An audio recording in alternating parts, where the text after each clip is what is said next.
This time, The new T3 arrivals area is a massive improvement, and what I'm eating right now is special.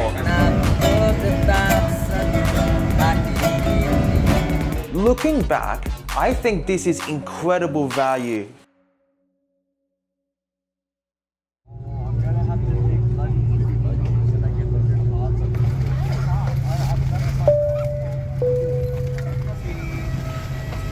Terima kasih. Welcome to Soekarno-Hatta International Airport Terminal 3. The gateway of Indonesia. So Indonesia has this new immigration and arrival system that requires travelers, regardless of nationality, to pre-fill their details and make declarations before arriving to Indonesia. Fortunately, I've just completed the arrivals card before I arrived here, but it's actually in like an email, or I have to download it after I got my email and then scan it to an immigration agent. What I actually put down before I left to Indonesia is correct, and hopefully there'll be no delays or inconveniences. I saw something that I haven't seen before. The visa on arrival section is just completely refurbished. This used to be the former visa on arrival section. Now it's just the new international transfer section. Look at this.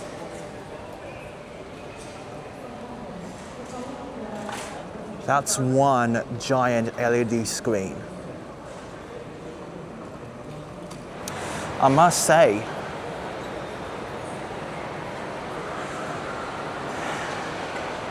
the new T3 arrivals area is a massive improvement compared to the last time I visited here. Hey! Oh, is that Adol? Alec. Yeah. Yeah. Okay, so the immigrations and customs procedure took way longer than what I anticipated, especially with my youngest brother, Evan, having some passport issues, and that we loitered in the airport for so long that airport workers have already put bags on one side so they were waiting to get picked up. But despite that, it feels like it's nice to be back here in Indonesia after like what, only 2 years? That's quite a short time being away for this long. The first thing we're going to go to is we're going to have to find somewhere that we can find dinner. Now, it's going to be a challenge because Jakarta is notorious for chronic traffic congestion, and it's going to be really difficult trying to navigate through the concrete jungle of this world's largest city, and when you have like so many cars like leaving in the airport and going through the city, especially around the ring roads. I know that this is going to be really challenging when it comes to not only patience but also navigating the chaos of Jakarta's roadway. So hopefully that we will be in our destination safely without causing any inconvenience or some sort of misadventure along the way.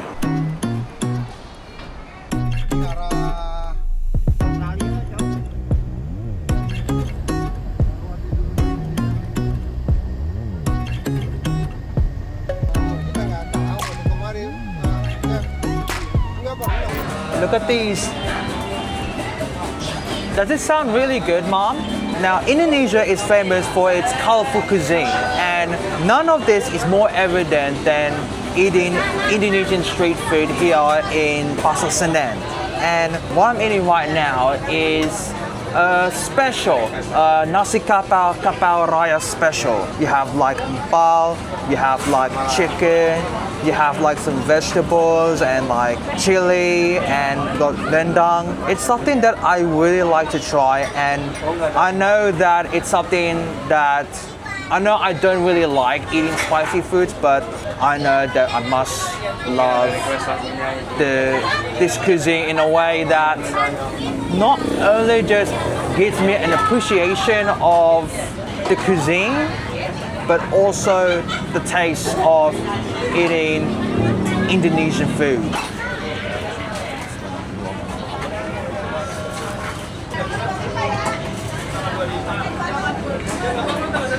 Oh yeah, it is spicy. I don't think it's really that bad.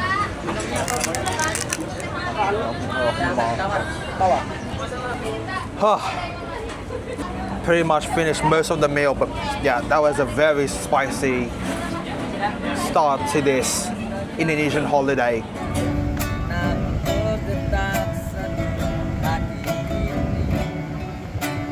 Okay, I lied. I finished half of my meal. However, it's not just Pasar Senen and its street bazaars that make Jakarta famous. Currently, Jakarta is the world's largest city with over 41 million people, 10 million of whom live within city limits. At the time of my visit, Jakarta was also Indonesia's national capital. The national monument is a city icon and a symbol of Indonesia's hard-fought dedication and sacrifice for independence from Dutch colonial rule.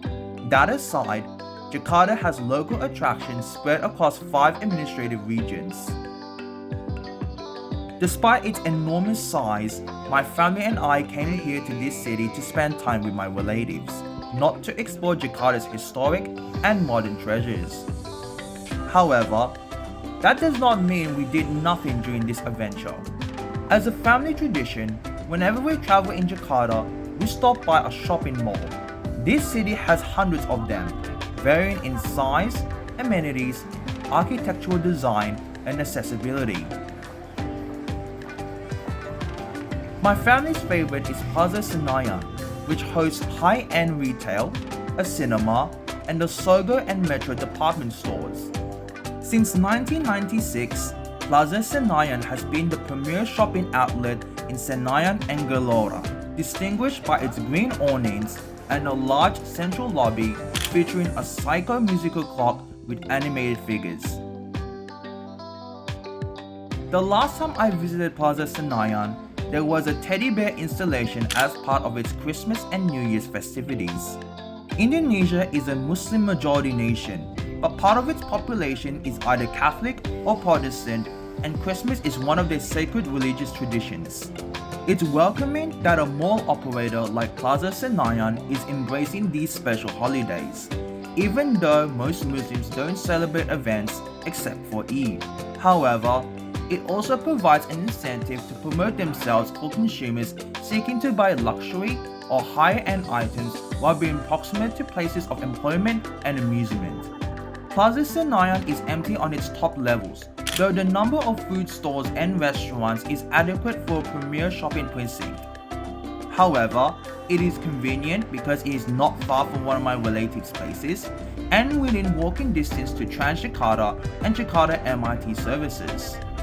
The level of accessibility is also similar for Plaza Senayan's neighboring and newer shopping district, Senayan City. Opened in 2006, Senayan City is half the size of Plaza Senayan.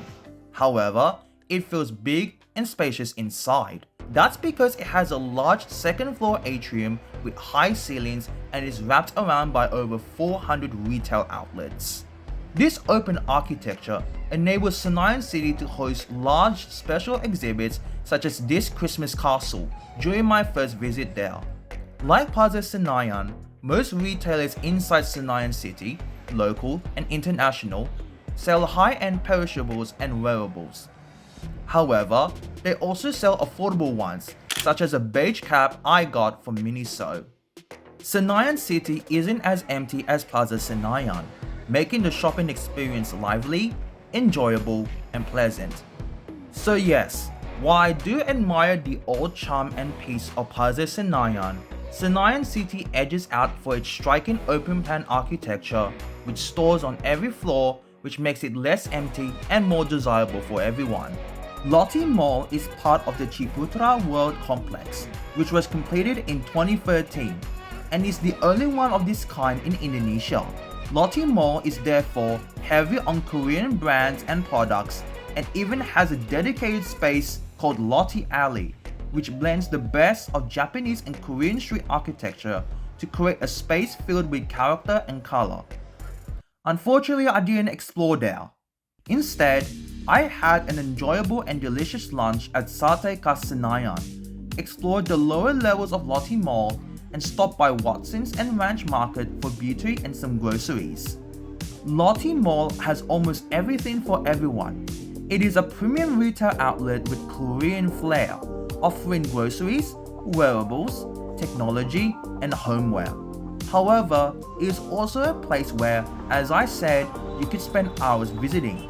Lotte Mall is accessible with Transjakarta, Microtrans, and micro-led minibuses to Tanah Abang, Karet, Senayan, Tibet, and Kampung Melayu. It is also close to Mega Kuningan, making it an ideal place to go shopping after work. One common trait of Jakarta's shopping centers is longer trading hours. Most malls there open at 10 AM and close at 10 PM. In comparison, Australia's malls open from 9 AM to 5:30 PM, though they close later during Thursday night shopping or earlier on Sundays. Extended trading hours exist in Jakarta because tenants sell essential goods and services to a catchment area equivalent to or larger than that of Australian major cities. However, because Indonesia has a larger population than Australia, Jakarta has more middle-class consumers to serve, even though this demographic has been slowly shrinking in recent times. This means more people will need to shop every week. If every Jakarta mall opens fewer hours every day, it could become more hectic and crowded for shoppers, diluting the experience. Additionally, keeping stores open until late provides flexibility, convenience, and certainty. For example, a person could be in the office on a working day and after 5 PM head to a shopping mall to buy groceries for the family or a gift for a friend or co-worker. Similarly, a high school student could head out with friends in the mall to watch a movie in the cinema, play games at the arcade, eat lunch and dinner, and pray the daily prayers before heading home before 10 PM. Jakarta's shopping malls are different from those in Australia. However, that is because of the longer trading hours and the fact that they are larger than a typical suburban mall in Australia. Not only does it cater to an expanding demographic, but it also provides more flexibility and convenience, making shopping less of a hassle. Additionally, even if malls close, street markets, including those in Pasar Senen, offer late-night shopping and dining after hours. Combined with 24-hour Transjakarta BRT services, Jakarta offers all-day, all-night activities for almost everyone, not just making purchases for friends or family. It makes the world's largest city vibrant, colorful, and alive, even if it's choked by traffic, smog, or the monsoon rain. Welcome to the Ayaka Suites in Kuningan, Jakarta.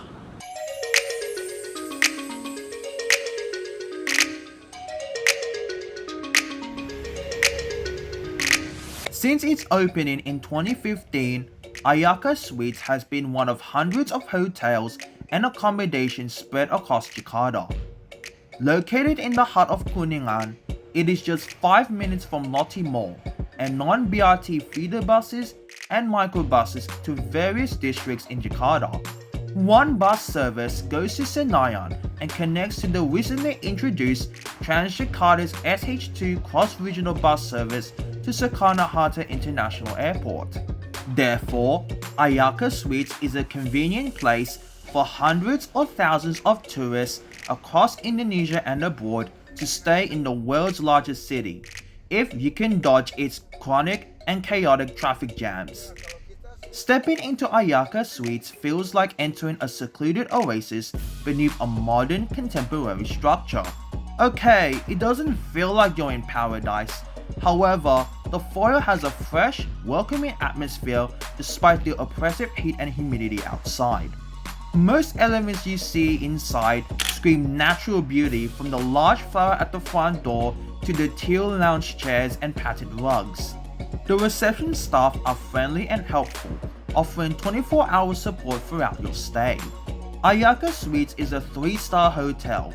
Its accommodations and amenities aren't luxurious or basic, but they get the job done. On the second floor, you'll find the heart of the hotel's amenities. The Kayu Manis restaurant serves breakfast, lunch, and dinner daily. The breakfast is complimentary for some accommodation bundles. The restaurant has a modern feel and offers a great view of the eastern and southern parts of Kuningan. The breakfast service was quiet but still lively. There's a decent selection of food, snacks, and beverages that change every morning for variety. You could get nasi goreng, bala-bala, bubur ayam, bakso, cereal, croissants, and more. You can choose to dine inside the restaurant, by the pool, or from your accommodation via room service. For something on the go, the foyer has a coffee shop that sells not just coffee, but also tea and other beverages. Ayaka Suites offers some recreational activities, including a pool, a fitness room, and a wellness center. The pool and the gym were on the small side, so it will just fit a family but nothing more. However, the hotel has shower and toilet facilities to change clothes after a refreshing swim or a hard-earned workout. The wellness center offers spa and massage. Both charge an extra fee for reservations on top of your existing booking. The best part of staying at Ayaka Suites is the rooftop garden. It is located on the 9th floor and features sheltered lounging areas and luscious plants. This garden reveals breathtaking, near unobstructed views of Jakarta. Day or night, it is perfect for sharing Instagrammable moments with your family, friends, or visitors, while appreciating the incredible scale of this city from a mid-sized 3-star hotel. No Ayaka Suites experience is complete without the most important part of the stay, the guest rooms. I reserved 2, a family deluxe and a deluxe queen bed. The former was where I slept for 2 nights. The family deluxe consists of a single and a queen bed, though I also ordered an extra bed since I brought my entire family on this adventure, and both of my rooms sleep 5. This room has decent storage. You can store footwear and slippers like this one, hand clothing through this closet,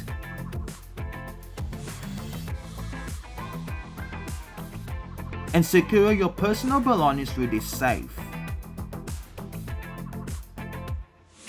Instead of a kitchenette, there's a kettle to boil water for tea or coffee, which is plugged into a European-style power outlet.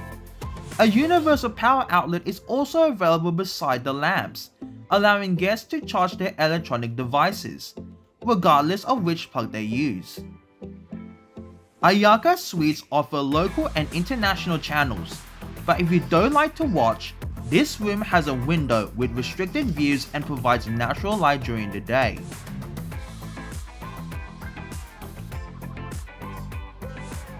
Every Ayaka Suites room has a bathroom, and this one has a shower, a toilet, and a basin.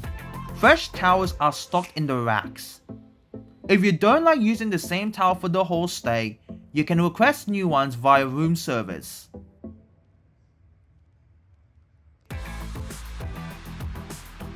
Lastly, no functioning bathroom is complete without running hot water and toiletries, including body wash, shampoo, dental kits, and toilet paper. In summary, Ayaka Suites have comfortable accommodations, decent amenities, and helpful and friendly staff within a convenient location. However, what sets apart from all the other hotels is its incredible price. Myself and my family paid roughly 6 million rupiah for the 3 nights here at Ayaka Suites. That includes the deluxe and the family rooms plus the extra bedding. Looking back, I think this is incredible value given the decent offerings that this place has. In retrospect, saying Ayaka Suites is an incredible value is a bit of an exaggeration. However, I strongly argue that it's still reasonable. From the air-conditioned rooms to the comfortable beds, plus a decent rotating breakfast selection, I had a good experience over the past few days. It's modern, functional, and affordable, which is what I expect for a 3-star hotel. In fact, Ayaka Suites is one of the better mid-grade hotels currently operating in Jakarta. The only complaints are accessibility and the property's secluded feel. Your sleep or nap may be disturbed by the frequent prayer calls, as Ayaka Suites is hundreds of meters away from a local mosque. However, this is common in Indonesia, since it is a Muslim-majority sovereign state, and praying 5 times is not only a tradition, but also a way of life. Entering Ayaka Suites is also a challenge, as it is situated along narrow streetways with non-existent pathways, not only making walkability difficult, but also dangerous, not just for guests staying there. If you prefer greater accessibility and tranquility, this might not be the accommodation for you. Not all Jakarta hotels and rentals are equal. Some are expensive, some are closer to local landmarks, and others may involve you sleeping in a stranger's place.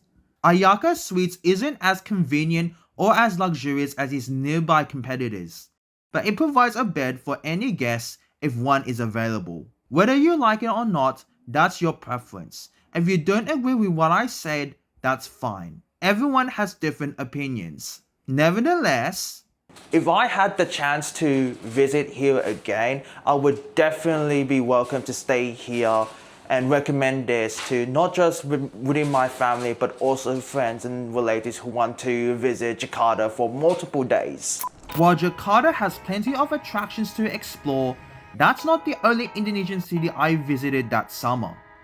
Over the next few weeks, I swapped the smoggy big city for the cool, airy mountains, visiting an animal sanctuary inside a resort, and a tea field worthy of a culinary adventure.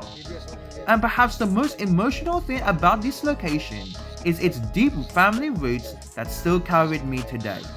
If you want to see the best of Puncak and Cisarua, don't forget to subscribe and get notified for my next adventures. And if you made it to the end, remember to like, comment, and share with your family or friends. To find out how I flew to Indonesia, check out my Garuda Indonesia experience on screen now. This review features some mouth-watering cuisine, comfortable seats, excellent hospitality, and origins that might be just as fascinating as the flight itself.